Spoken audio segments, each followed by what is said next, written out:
দি Tunguska event, এক অমীমাংসিত রহস্য।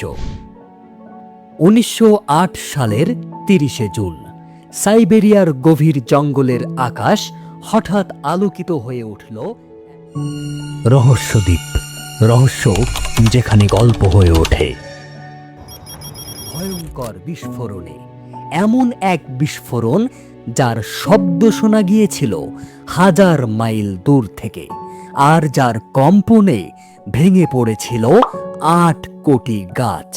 কিন্তু আশ্চর্যের বিষয়, কোথাও কোনো বিস্ফোরণের গর্ত নেই, নেই কোনো উল্কাপিণ্ডের টুকরো।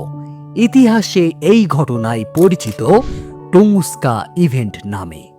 চোখের সামনে আকাশে আগুনের গোলা, তারপর ভয়ঙ্কর শব্দ, আর সাথে সাথে মাটি কেঁপে ওঠা।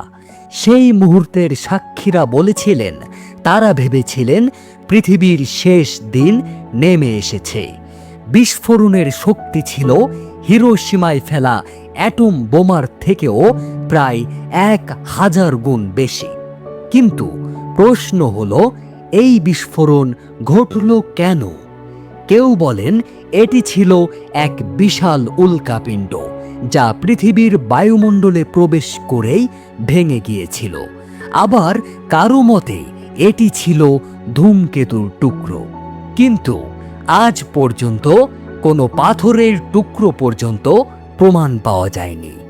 আরও অদ্ভুত কিছু তত্ত্ব আছে। অনেকে বলেন এটি ছিল ভিনগ্রহবাসীদের মহাযান, যা বিস্ফোরিত হয়েছিল পৃথিবীর আকাশেই। আবার কারো বিশ্বাস এটি ছিল রহস্যময় টেসলা ডেথ রে, বিখ্যাত বিজ্ঞানী নিকোলা টেসলার তৈরি এক ভয়ঙ্কর অস্ত্রের গোপন পরীক্ষা। তবে আসল সত্য কি, আজও বিজ্ঞানীরা একমত হতে পারেনি। টুঙ্গুস্কা জঙ্গলের সেই বিস্ফোরণের পর ১ শতাব্দীরও বেশি সময় পেরিয়ে গেছে, তবুও উত্তর মেলেনি।